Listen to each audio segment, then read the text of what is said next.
was the last amateur tour that will never, ever be repeated again. And I was on it. We're there for a week. We have to break the party up for 80 minutes because there was a game to be played. We had them run onto the pitch and see a crowd as big as Twickenham in the middle of Africa in a stadium half the size as Twickenham. So people are up the floodlights, people are on each other's shoulders, people are looking, hanging all over the place to watch a game they didn't understand. There's probably going to be a few people watching this thinking, Dawes, don't you dare tell that story. Don't you dare mention that. Looking back, I honestly don't know how we got back from that, and I don't know how we even put the event on in the first place.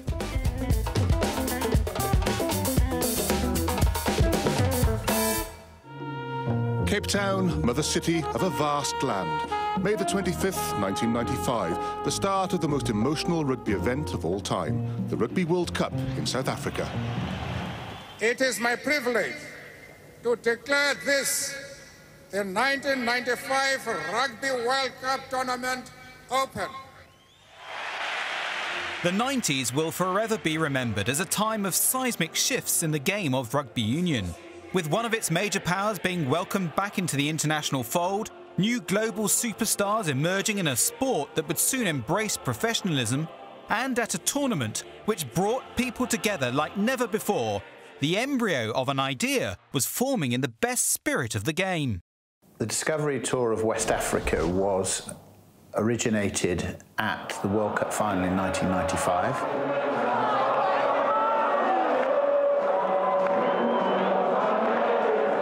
I went out to be non-travelling reserve for the World Cup in 95. At the World Cup final, I met a guy called Alistair McClellan. He was wearing my club colours, so I naturally went over and spoke to him, the black, green and gold of the Saints. And when he said that he was living in Africa and was travelling back to Northampton, I just agreed to meet him for a coffee. World Cup rugby today brings us to Rustenburg with its beautiful bushveld scenery. It nestles at the foot of the Myhales Mountains. And there we are now at Olympic Park in Rustenburg for the scene of this Pool D match between Tonga and the Ivory Coast. So on to Olympic Park in Rustenburg come these two sides. I'd seen Max Brito during the 95 World Cup playing for the Ivory Coast against Tonga. So we made the connection. What if we could do a summer tour to Ghana, play against the Springboks in Ghana, and then go to the Ivory Coast to play against the Ivorians with an English 15 that was made up of superstars who became household legends. The game had reached a crossroads, with its third World Cup bringing new levels of commercial interest and public awareness. An historic shift was finally announced. Rugby will become an open game. There will be no prohibition on payment or the provision of other material benefit to any person involved in the game. We suddenly went from being literally amateur rugby players to professional rugby players, still training though in 95, 96 on a Thursday night and a Tuesday night.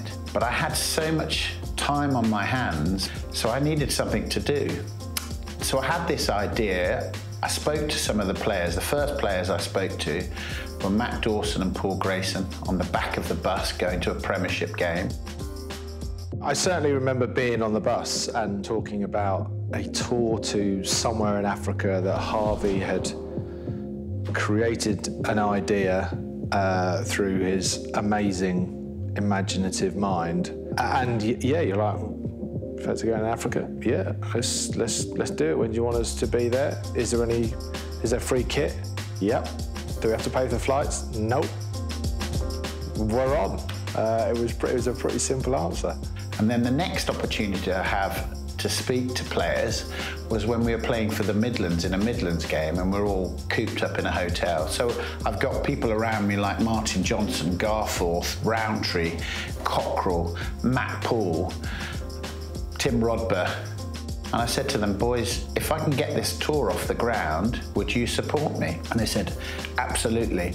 So with my chartered surveying background, I made them write a letter of intent to say that if you could pull off this game, Harvey, then subject to adequate remuneration, we will give you our support.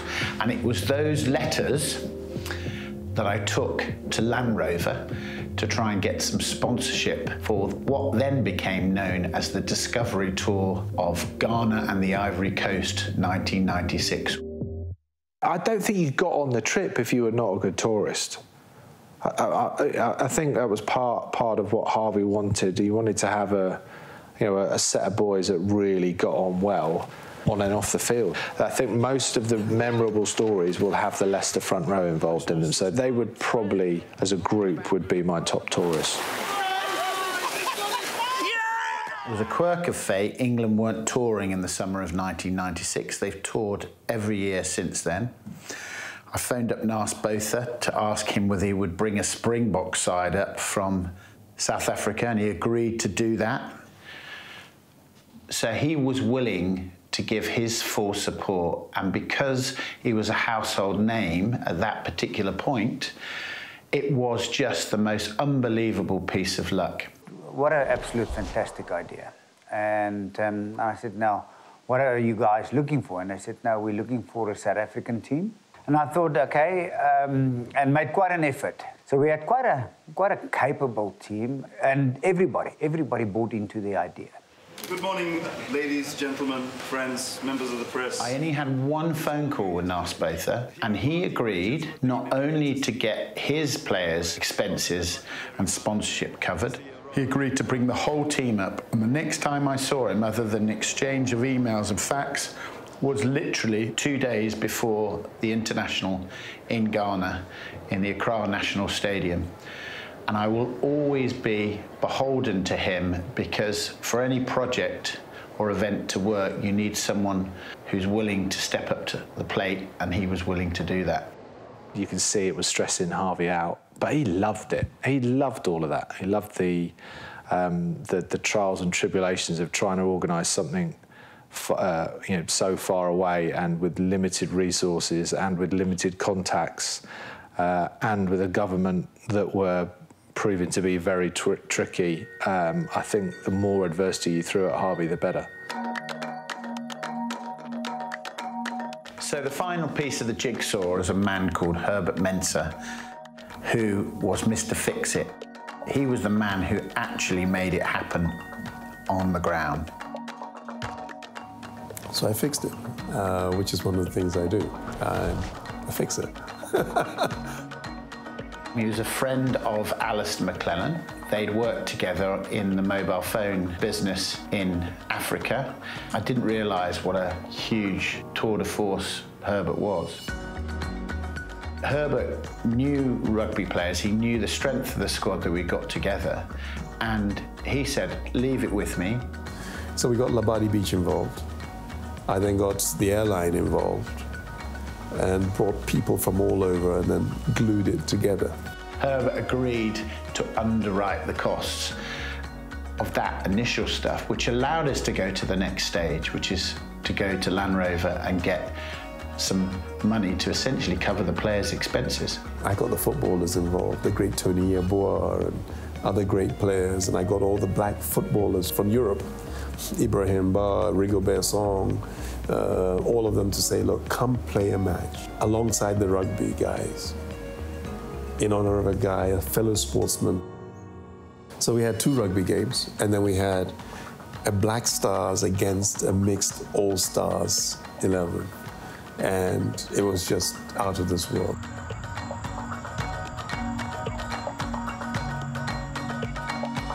I had to go and do an inspection trip in Ghana and the Ivory Coast to get this tour going, and also had to get permission, because in those days you could not, without a visa, fly to Ghana because you weren't allowed in to Ghana. We hadn't factored that into our equation as we're trying to raise money to go to Ghana. Herbert Mensah was able to speak to President Rawlings, and also he took me on the inspection trip up to see the King of the Ashanti Nation. Herbert was the man who made it happen. Herbert was the man who made everything on the ground happen. There's an expression called Wawa, West Africa Wars again. We never knew what we were letting ourselves in for, but it didn't matter because Herbert Mensah was able to provide us with the platform so we could get to Ghana safely and then the Ivory Coast. It was a wonderful opportunity for us all to see something that we'd never ever get to see in our lives again. After months of planning and at the end of professional rugby's inaugural season, West Africa beckoned for a group of players for whom a tour in the traditional sense of the word would never take place again. We arrived in Ghana and the first thing that we did was go to a casino, and then we went to a nightclub, and then we went and stayed in this 5-star hotel called the Labadi Beach Hotel. The following day we got up and we trained. There was a tropical rainstorm the day before the international. They had fun and they gave back and they were gentle. You've got to chase it around and you've got to beat the ball back to here. Go! Run, master, on the ball! Oh, I'm straight! They were larger than, and little Ghanaians saw people with size 15 boots. I think they left an impression on this part of the world. Oh, considering none of them have played before, they seem to, they've got good hands and they seem to be enjoying themselves, so brilliant. We had lots of coaching clinics, and the boys that weren't able to play in the game, like Martin Johnson and Neil Back, actually were the people that ran those clinics, teaching the local kids to play rugby, who all then were invited to come to the game the following day.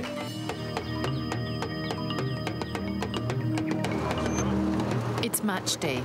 It's hot and humid, and kick-off is at 2 o'clock when the afternoon sun will be at its most fierce. On the day of the international, it was 110 degrees.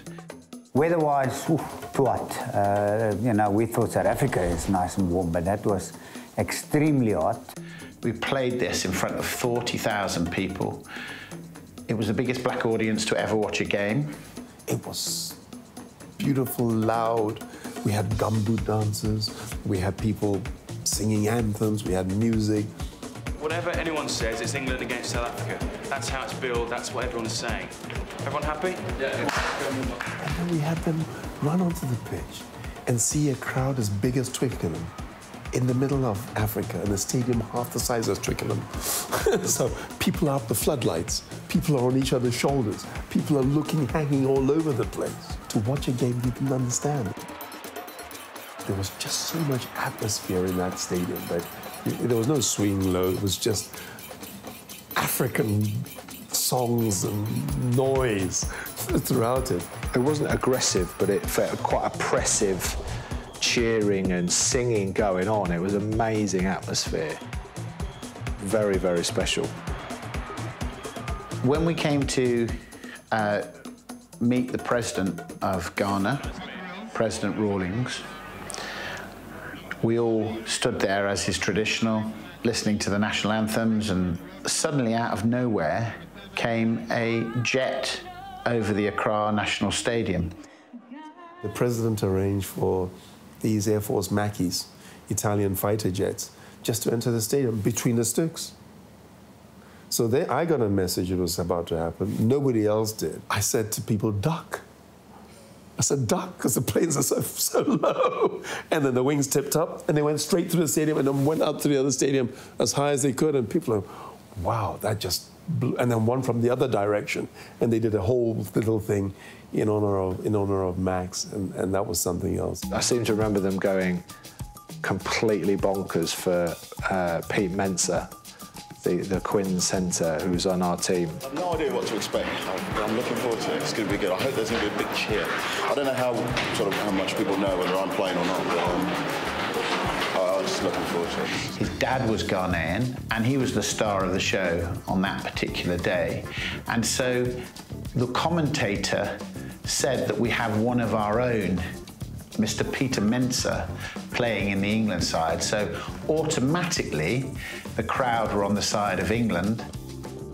Yeah, every time we got the ball, the whole place erupted, and it was so inspirational. It was absolutely incredible.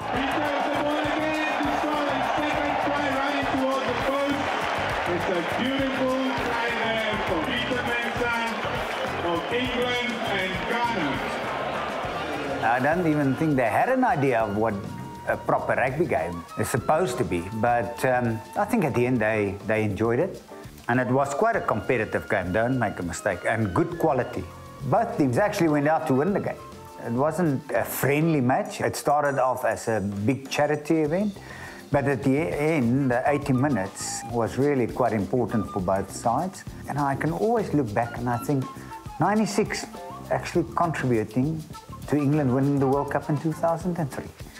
So there's always a positive that we can take out of that game. I think 8 or 9 of the squad ended up winning the World Cup in 2003. That's how bizarre this trip was. The Springboks ran us ragged, but they should have run us ragged with all of the experience they'd got, but we had younger legs. Sorted 12 pints of lager out that I drank yesterday. But a win's a win. Let's get on it. We did a big lap of honour afterwards, and we'd try to sort of interact with everybody, and it was an experience we all knew was going to be unique, but we didn't necessarily realise that not only would we not get the opportunity to do that again, but no one may ever do that again. It's a touch warm, that, chaps. It's something I've been working on for 6 months. I wasn't going on whatever happened. To see it come true, it is a dream come true. It's quite unbelievable, really. I've never played a heat like that. I think that's a new experience for everyone, really. Despite all those connected to the tour riding a wave of euphoria, having played in front of a record-breaking crowd, the tour's focus was never lost, and another fundraising opportunity beckoned in the form of a gala dinner back at the team hotel.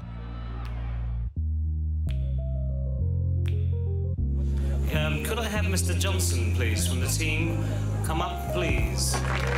Everyone was present, and it was just like you would imagine a banquet to be, with an auction, and we raised money for Max, and Max was present with his wife. I played for the Midland Counties along with Dean, Harvey and a few others. I can't remember the score, but we certainly came second. Mark Edwards, who now runs a hotel chain in the UK, what a special man. He provided Labadi Beach for us, and he helped us with the whole promotion, marketing mix, getting the expats in. And they all came there knowing that they're meeting players that they would never, ever meet again. The footballers all joined in, and so the rugby players and them and the footballers were all mixed together, and you had pictures with the footballers with Tony Yeboah, who was such a god in the UK at the time, you know, scoring those magical goals, taking pictures with him. You know, it was something. That was all very civilised, and it needed to be civilised because Max and his family were around. We had dignitaries from all over the business community in Ghana. But then we went into the Bardi Beach Hotel. There was a piano, and Damien Hopley could play the piano. Hoppers. See, now Hoppers is always a good tourist because you know he's going to be playing the piano somewhere. So as is traditional with all rugby trips, he played the piano and we sang songs until the early hours. And then I can't tell you what happened after that because I went to bed. And did they enjoy the bath? Very. 200%, not 100%. Excessive drinking, they eat a lot. They eat a lot.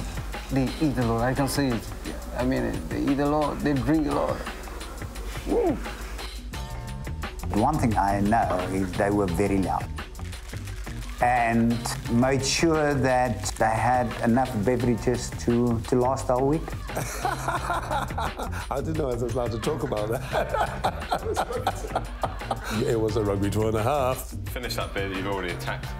I would suggest we were drunk or hungover more than we were sober. Was an amazing club called Macumba, which anyone of the lads will remember the trip. If you say Macumba to them, they'll have that little sort of shiver of, well, that was. I was trying to forget those days. I wanted them erased from my memory. But yeah, it was an amazingly boozy trip. It was the last of those trips, and we all knew it, and we all wanted to make the most of it. This tour may be the last type of tour because my players are under contract now. I don't want them diving off and getting pissed and so forth because I can't afford them to get injured. whether this will ever happen again in terms of a non-professional, enjoyable tour without training.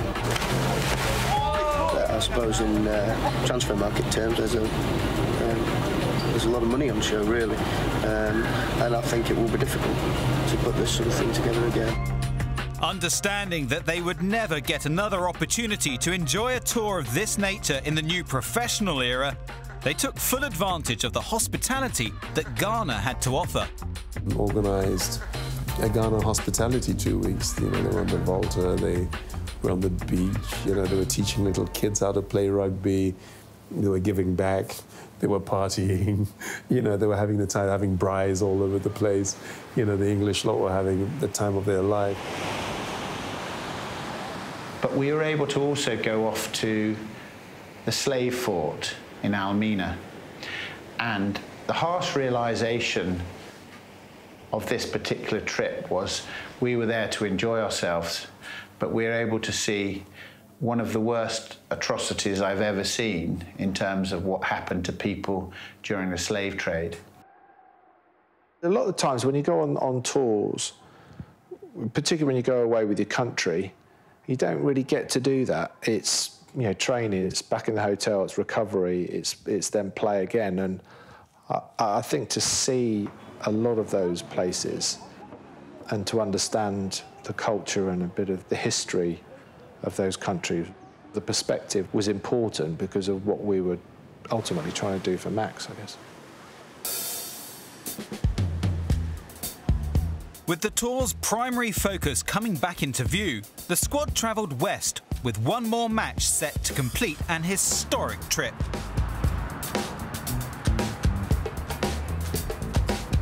The final leg of our 10-day, 2-week trip was to go to the Ivory Coast.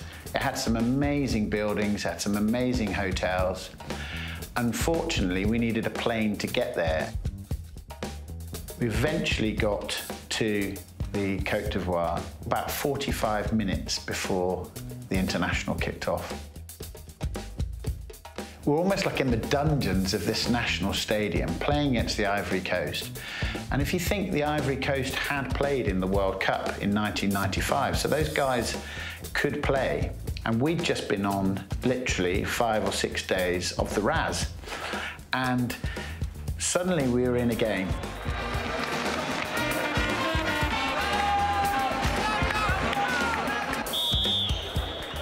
So much so that Nick Beale got smashed in the eye, and that's where you started to realise that many of the players were proper warriors, proper rugby players.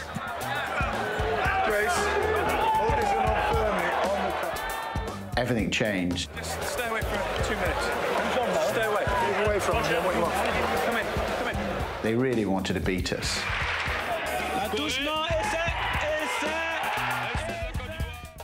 And we were lucky to win that international. We did it through blood and guts because they really, really were a good side. À coup sûr, c'était nécessaire. À coup sûr, c'était nécessaire. Et de 26, on passe à... I don't think winning's important, to be honest with you. At the end of the day, we're here to raise money and spread the word, if you like, about rugby in West Africa, and I think we've done that. In the fledgling era of professionalism, the last great amateur tour had left an indelible mark. In Ghana, the game is enjoying continued growth under Herbert Mensah, who holds the game's core values dear. Rugby is a family thing, isn't it? You fight for each other. If you play it, you have no enemy on your side. You enter into a blind alley and you know that there's somebody there to support you. You have more energy than somebody else, you give back. And I think that personifies what happened in terms of people's outpouring of love and respect and help for Max. It's not about the game at the end. It was all about one person.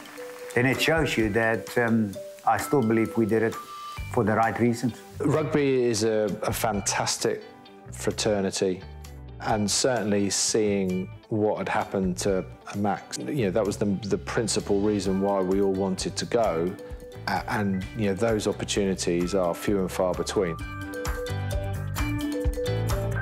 I don't think Harvey had any trouble in getting people to agree to come. It doesn't matter whether you play for a junior club or you play for a senior club. There is a sense of camaraderie, a sense of values, a sense of culture that many sports don't have. You don't ever believe it's going to happen because nobody's really done anything quite like this. I think if we were sitting down with a blank piece of paper now saying, right, let's organise a trip to Ghana and the Ivory Coast, we wouldn't have even undertaken it. For me, my sport has given me everything. I wasn't a household name, but I could gather a group of household names together, and I feel absolutely honoured that I had the opportunity to spend that time with some of the greatest players that probably will ever play the game when you think of those names and what they went on to achieve. So that one little trip to Ghana and the Ivory Coast changed my life forever.